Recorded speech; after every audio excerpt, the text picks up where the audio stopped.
Okay, सभी की नजरें सामने, मैं तो बता रहा हूँ। आज हम पढ़ेंगे किसकी कहानी? आरुणि की कहानी। आरुणि के गुरु का नाम था धौम्य ऋषि।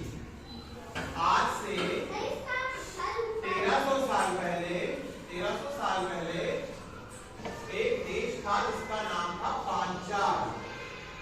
पांचाल देश में एक गुरुकुल था। क्या था? गुरुकुल। उस गुरुकुल के जो टीचर थे, ठीक है, जैसे अपने स्कूल में टीचर होते हैं ना, वैसे उस टाइम में वहां पे गुरुकुल था। किसका गुरुकुल था? धौम्य ऋषि का। और धौम्य ऋषि का जो शिष्य था जिसका नाम था आरुणि, ठीक है।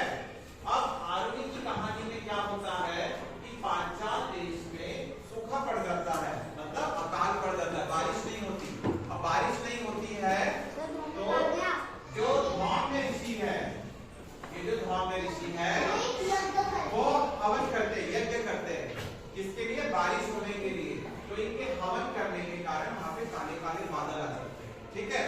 और वो काले बादल जब आ जाते हैं तो उसके बाद बारिश शुरू हो जाती है। बारिश पहले धीरे धीरे शुरू होती है, ठीक है, धीरे धीरे बारिश शुरू होती है और फिर एकदम से तेज हो जाती है बारिश, ठीक है।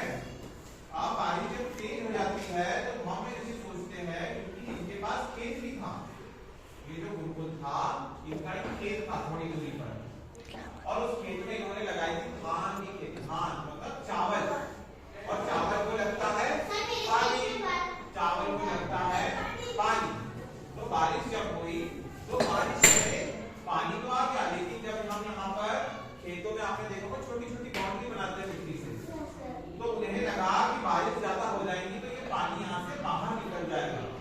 तो जब धौम्य ऋषि यहाँ पर खड़े थे अपनी कुटिया के सामने, तो यहाँ पर हवन किया था, ये हवन करने वाली कुटिया थी, तो यहाँ पर हवन जहाँ पे किया था वहां पर एक लड़का जो था झाड़ू लगा रहा, सफाई कर रहा था। तो उस लड़के का नाम था आरुणि। तो गुरुजी ने जब इन्हें देखा तो उसको बुलाया कि बेटा इधर आओ। तो आरुणि जब गुरुजी के पास गए तो गुरुजी ने कहा, बेटा हमारा जो खेत है यहाँ पर, इस खेत में कहीं पानी बाहर ना निकल जाए, हमारी खेत जो है, हमारी खेती जो है, फसल जो है वो खराब हो जाएगी। तो तुम जाओ कहाँ पर? खेत में जाओ, और खेत में जाके देखो कि कहीं पानी बाहर तो नहीं बह रहा, हमारी जो बाउंड्री बनाई वो टूट तो नहीं गई। तो आरुणि कहाँ गया? खेत में। खेत पे जाने के बाद क्या हुआ? उसने देखा कि एक जगह से पानी निकल रहा था, तो उसने थोड़ी सी मिट्टी उठाई और मिट्टी उठा के यहाँ पे रख दी। फिर वो वापस ये मिट्टी लाने, तब तक ये मिट्टी बह गई। फिर वो वहां से मिट्टी उठा के लाया, यहाँ पे रखा, फिर गया, फिर लाया, लेकिन वो रुक ही नहीं रहा था। तो आरुणि ने क्या किया? आरुणि यहाँ पर लेट गया, जहां से पानी निकल रहा वो लेट गया, तो पानी बाहर निकलना बंद हो गया। जब बंद हो गया तो गुरुजी, जब शाम हुई तो गुरुजी ने दूसरे भी स्टूडेंट रहते हैं, जैसे आपकी क्लास में कितने सारे स्टूडेंट हैं, तो गुरुजी ने दूसरे स्टूडेंट से पूछा कि उस बालक को हमने पहुंचाया था खेत में, वो बालक कहाँ है? आरुणि। तो उन्होंने कहा कि वो खेत में है, वो आ जाए, ठीक है। जब उन्होंने कह दिया कि वो आ जाएगा तो गुरुजी ने कहा ठीक है, सभी सो जाते। जब सो गए और सुबह उठे, गुरुजी ने पूछा कि भाई वो बच्चा आया कि नहीं? उन्होंने कहा नहीं आया।